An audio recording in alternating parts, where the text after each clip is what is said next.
We are in Salado, Texas, and it is December 25, 2017. Looking forward to 2018. And we are doing a remembrance tape of things that I can remember of my life. Your name? Letta, Meinen. Born June 2nd, 1925. So I will be going on to my 93rd birthday in June. Now we're trying to remember some of the things that happened to my life, starting at an early age, with things that I can remember. Who were your parents? My parents were Jake and Hannah Liesveld in Holland, Nebraska, and they were of Dutch descent. Their background is both Dutch, so I'm still a purebred Dutch. And I can remember some things back to when I was 4 years old, because I can remember when my little sister was born. And that was an unusual affair in my life. I was the baby before, but now I'm not. How many brothers and sisters? There were 8 of us, the total 8 in the family. So there were 6 others older than I am. Burl? And Burl was the oldest, and Richard was the second, and then Blanche was the third, and Paul was the 4th, Ellen was the 5th, Owen was the 6th, and I was the 7th, and Joanne was the 8th. And I can remember that day when she was born. So, you want me to go into when? What was it like around your house? It was mostly confusion, and I would usually probably stay in the background because there was always things going on. And Dad pretty much organized the whole family, but Mom fed us all and fed us well, and I learned a lot from my mom. What was your mom like? My mom was peaceful, quiet, very loving, and always understood everything that I was going through and always would help. Dad was more of, no, this is the way you have to do things. This is how we do it in our family. And so I learned from that. But he did rule the family, but he was also a self-taught. He learned everything that he did and became a good provider because they were farmers mostly. We lived on a farm, and some of the earliest times I can remember was moving from a farm in Hickman to a farm in Princeton, which was like 15 miles away. But we still went to the Holland Reformed Church. And so we would have to go there every Sunday. Until we moved to Princeton, we still all piled into the car. The earliest car I could remember is a Whippet. And I've tried to find this Whippet when we went through a lot of antique places. And one time I did find one looked like it. But we stacked each other up in the cars. I always sat on somebody's lap and drove then about the 15 miles into Holland to go to church.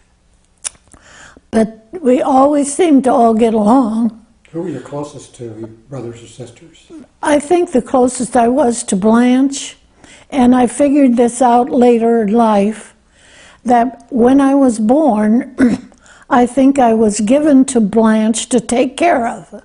Blanche was 8 years old at the time when I was born. And so Mom was always so busy fixing food for the family and cooking and cleaning, so that when I was born, then Blanche took care of me. When did you start going to school? I went to school at kindergarten when I was 5, and I remember that first day because I got to have my own lunch pail, which was a empty syrup can. It come in a gallon can with a lid, and so that was mine, and we got to put a sandwich and maybe a cookie or a piece of cake. How far away was school? Was a mile away. We lived in the section, half a mile to the corner, and then another half a mile to where the country school was. Did you ride a bus? All grades were in one room. One room. And everybody had their own desks. I had then 3 of my brothers and sisters, because I remember it being 5 years old. My oldest sister was still in that 9th grade. How did you get to school? Well, first we walked, and then as the weather got bad, we rode in a wagon. What bad weather? Rain, snow. No. In the winter it was snow and ice. How did you get there in the snow time? Well, we had a wagon with the horses, and so we'd all pile in with blankets and big coats.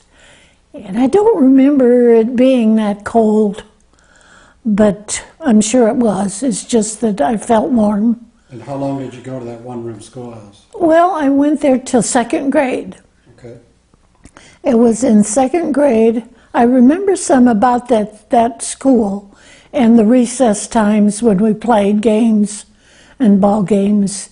And in school, I remember I was probably the only one in that class first, and then I did get some other ones later on. And we had our own set of things we had to learn, and that's where I learned to write and read. Okay. And so I loved school. I always did. And we moved then to Princeton when I was in 2nd grade. And going to this new school on our first day, and the teacher wanted to move me up into another grade because she was testing me on certain things, and I already knew them because I was in kindergarten, and this school didn't have kindergarten. So I was ahead of the really 2nd grade that I was in.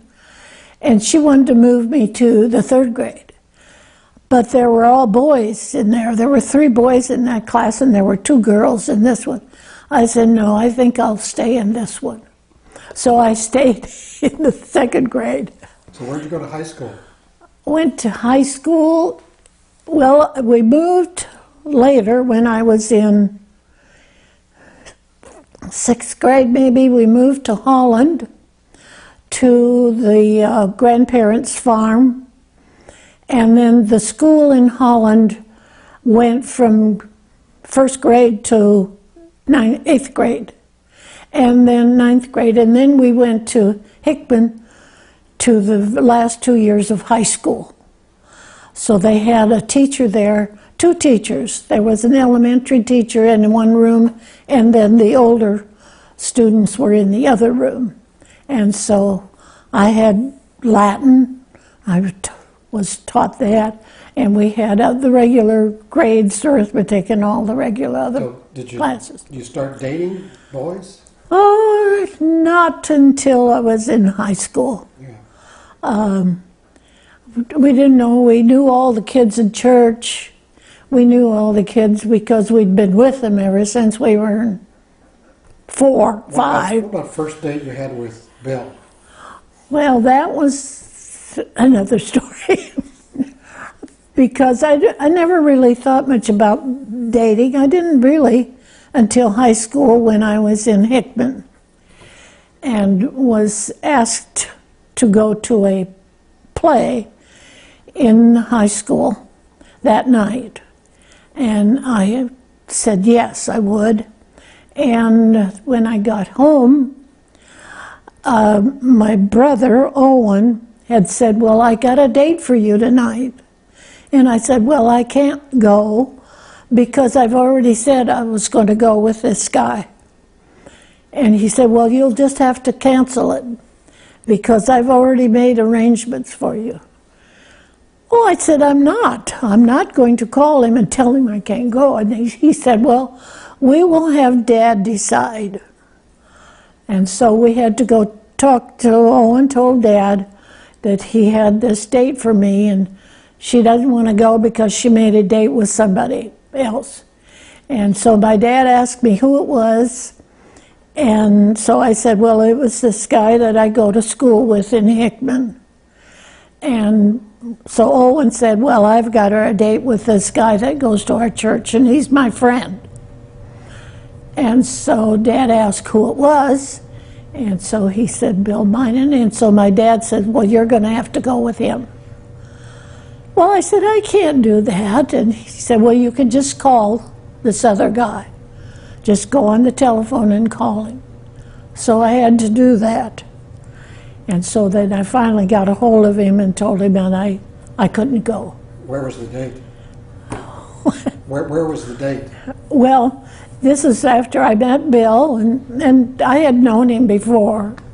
And so I met him, and so I thought we were going to link into maybe a movie or something. And instead we went to Hickman to the same play I was going to go with this other guy. And as we walked in there, I just knew somebody was staring me in the back. And I broke this date with him to go with this other guy.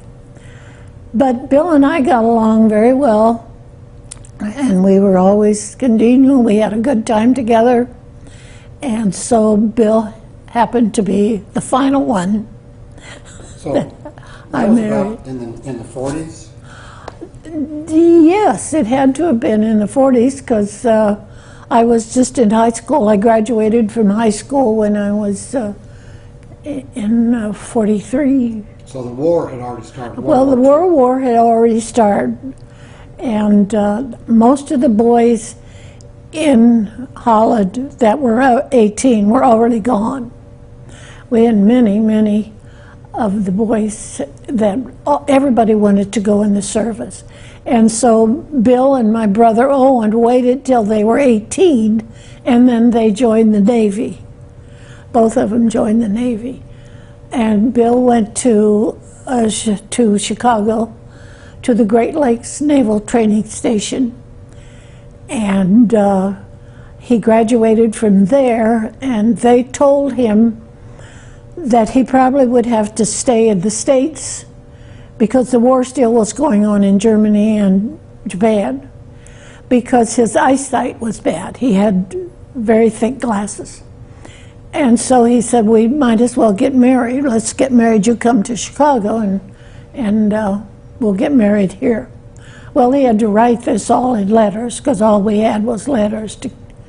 And so I asked my parents if I could go to Chicago and get married. Well, my dad, who seems to always make the decisions, said, no, we will give you a wedding in the church if you insist that you want to get married. And I said, yes, okay.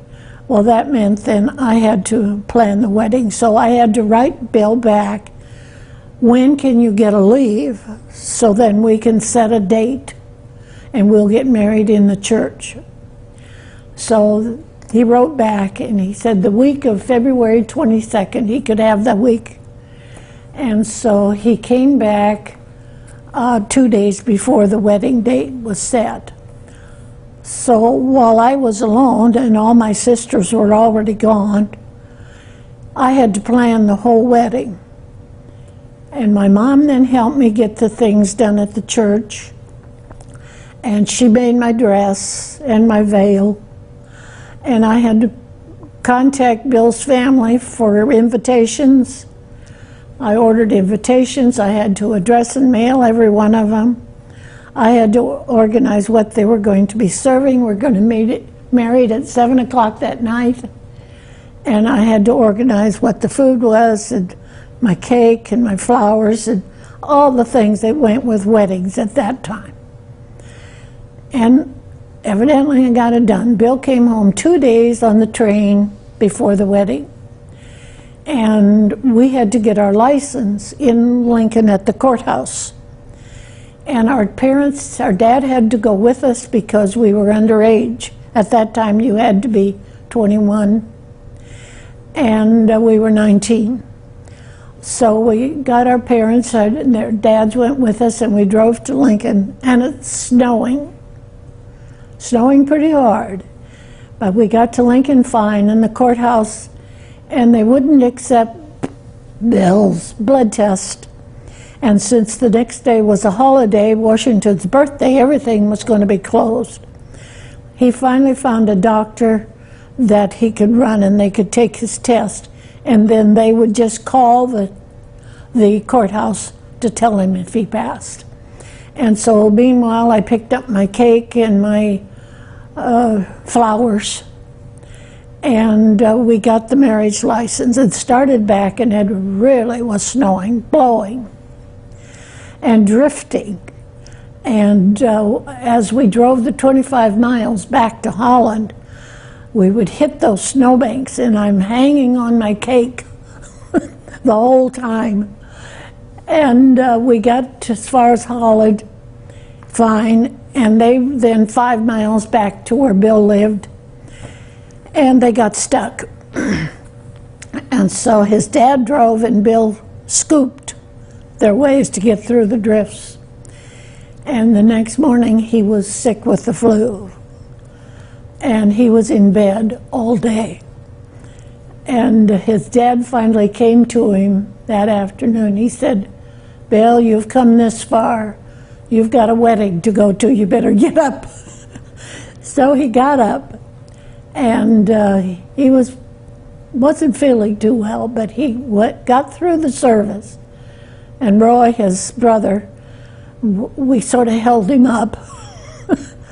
And he seemed to feel better than during the reception, because we had our meal and there were gifts all around. And quite a people, you know, the snowstorm had ended and the graders had cleaned all the roads off.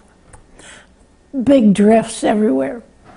And so after the wedding, I had made reservations at a hotel in Lincoln, because the next day I had made a reservation to have our picture taken at a photography studio, our wedding picture. So that meant I had to bring my wedding dress up there, so that I would even my flowers, because they had to be in the wedding picture. And so we made it fine. Bill still was not feeling all that great. So did you all both then go to Chicago? It was then that afternoon we went back to Holland to pick up my luggage, my trunk that I was packed to go to Chicago, and back to Lincoln, then to pick up the train to go back to Chicago. And he had an apartment rented for us in somebody's upstairs. At that time, people were renting rooms for service people.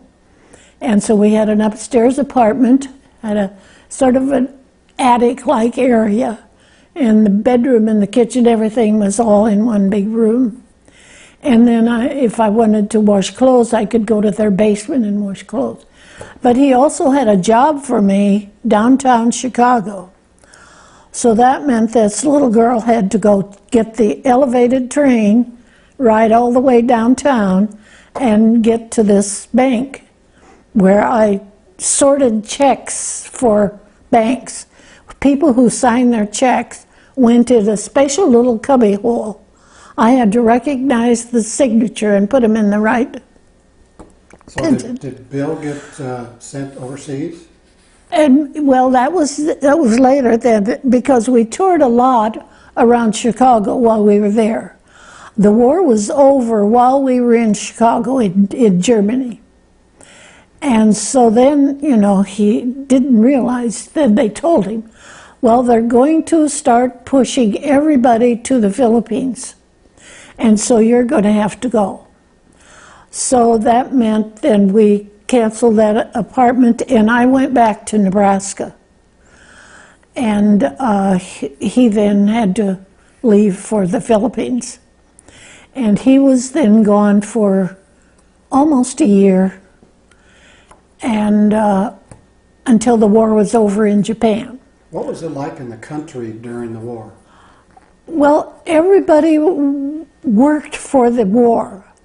I mean, you saved aluminum foil, you saved everything. There was rationing of sugar, rationing of certain products, gas. So if people that lived on the farm, they had to have gas to run their tractors, and so they really were given a high priority. So we did have a car to run, but the gas, you just never traveled very much because you were using up all your gas rations. Was the mood of the country together, or everybody was together? Everybody was to get that war over with, and we all sort of worked together. You didn't have a whole lot of news. What was in the newspaper was pretty old, and what was going on in Germany, we didn't know about all the travesty that was going on in Germany. Although we did know when the Battle of the Bulge was, because the biggest share of the boys from our church were in that, and the biggest share of them were killed. And there was only a few that did make it through, but most of those were all, when they were drafted, they went into the army, and it was and they were in that Battle of the Bulge there. And at that time, we never knew what it was until later when we read how awful and how terrible they had it. And then it was into Japan, and so Bill was put then into, see, he had other training, but he was put into as a guard. So when the people or the soldiers were killed, they had a service for them. And he was in one of these service guards. He was an SP, what they called a shore patrol. And so that's what they gave him. Since he was young, he was still quite young, and he didn't have a lot of the training other than just basic training. So that's what he was put into. Do you remember when the atomic bombs were dropped?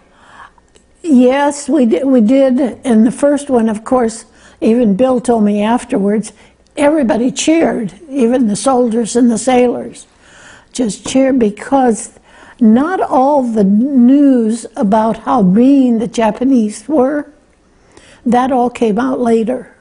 We knew that they did not want to give up. They were not going to give up for anything.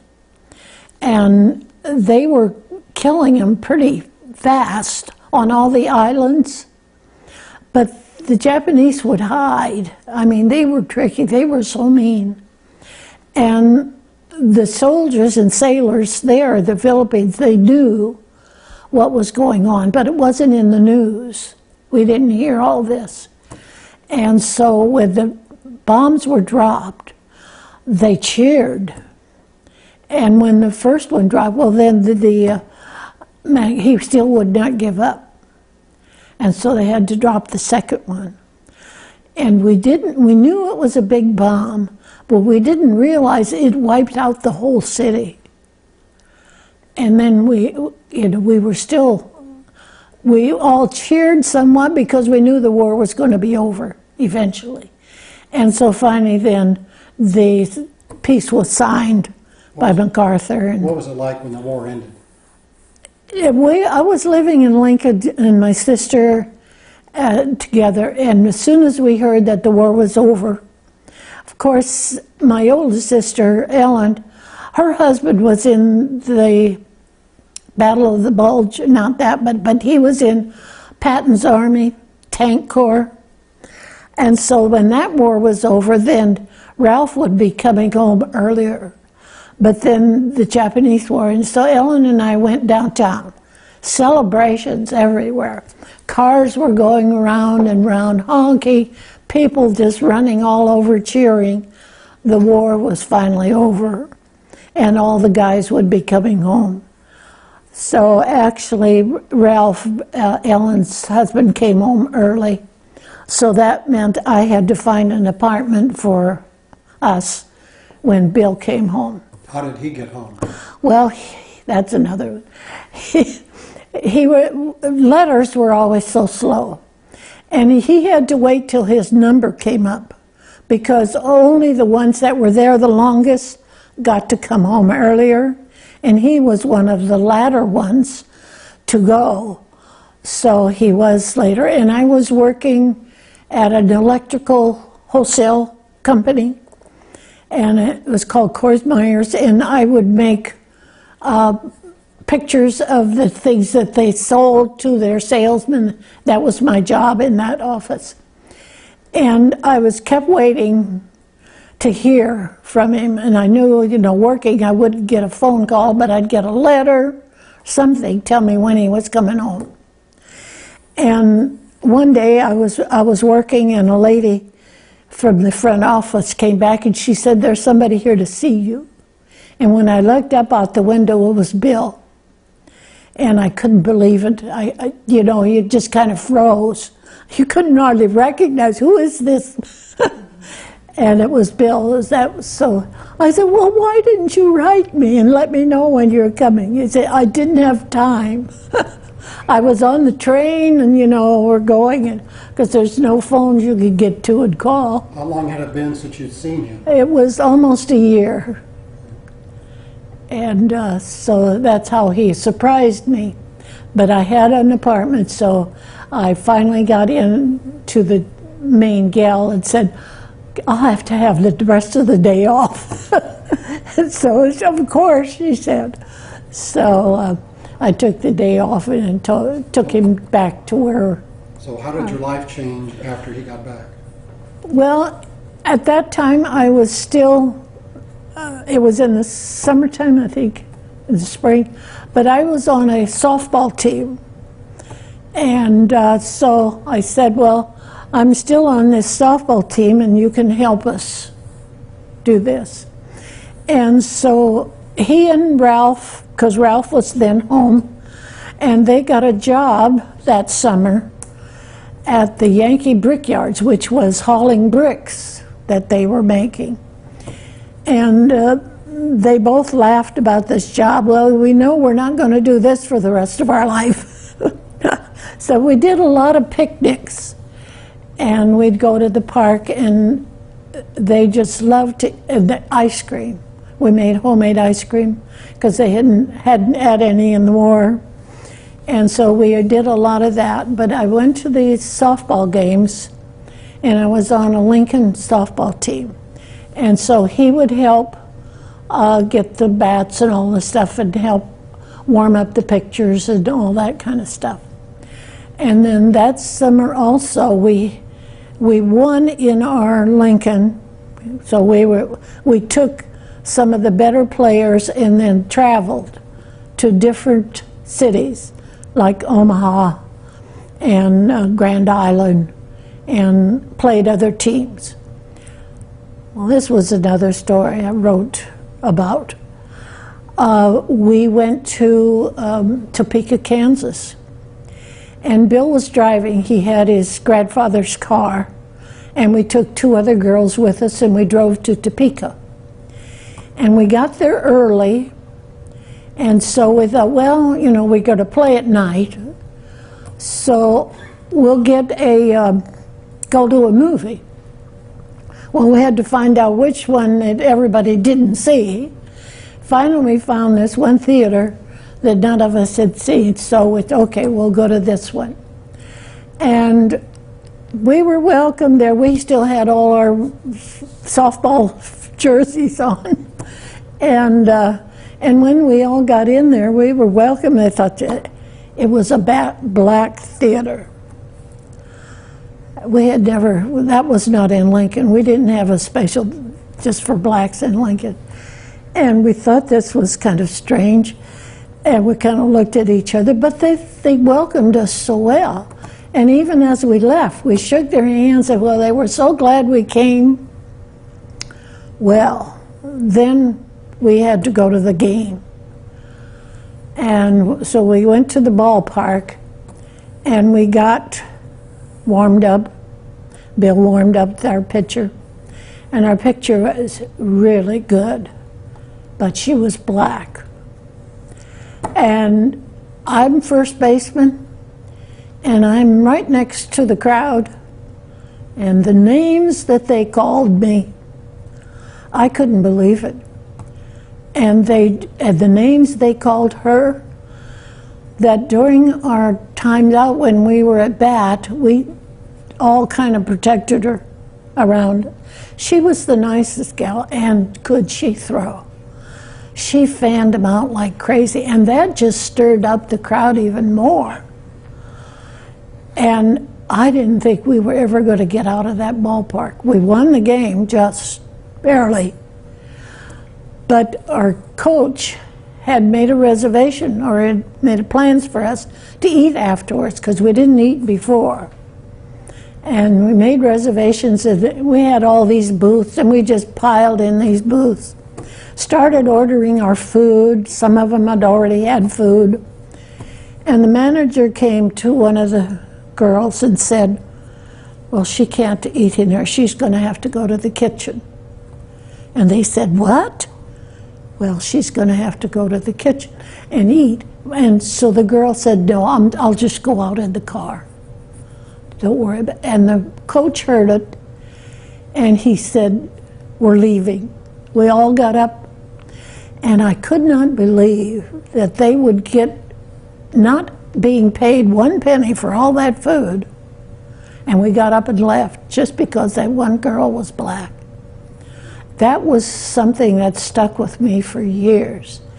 We had to drive all the way back to Nebraska before we found a place that would serve her. So when did Bill start going back to work, or did he go to college? Or what? He went back to college.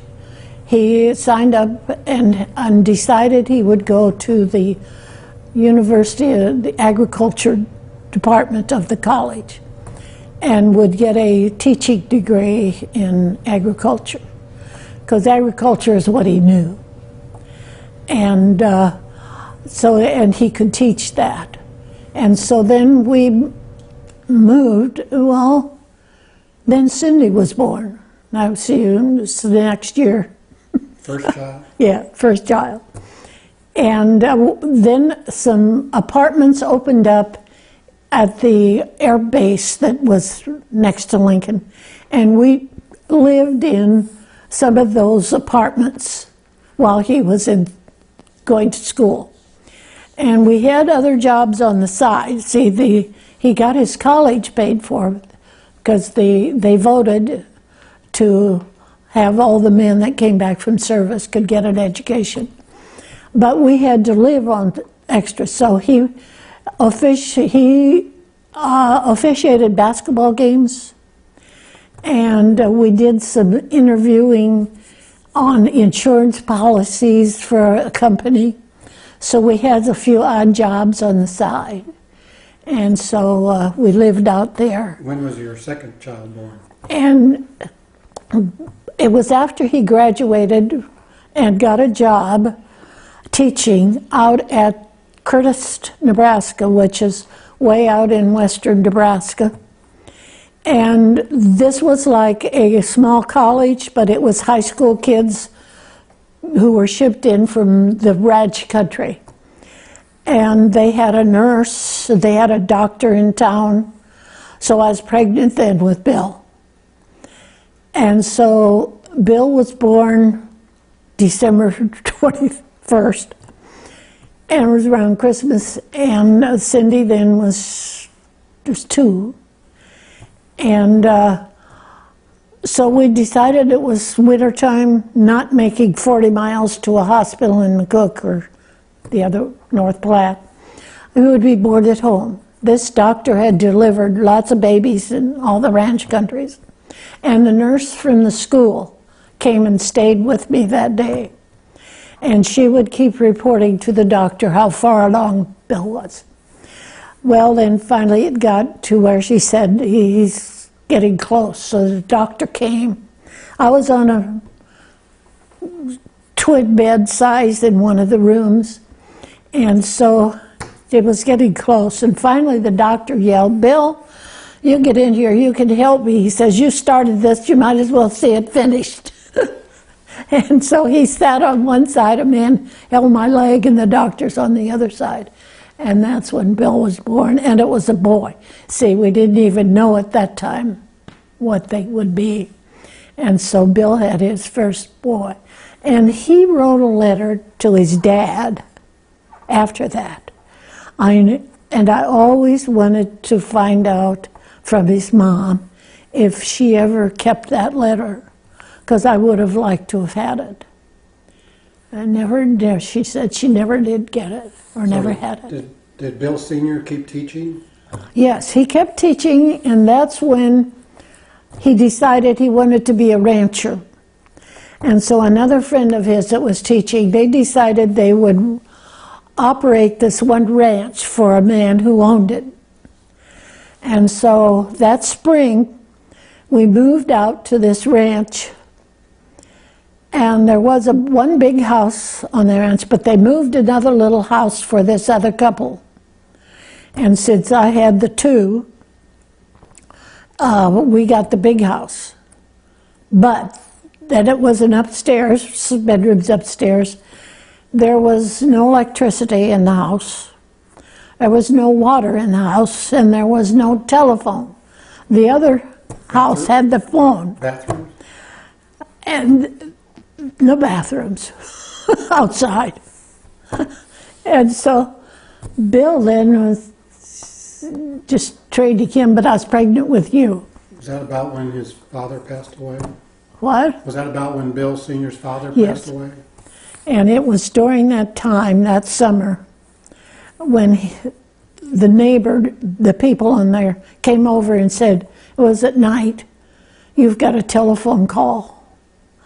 And he went then to their house and answered that phone. And I don't know who it was that called him, but it was to tell him that his father had died of a heart attack.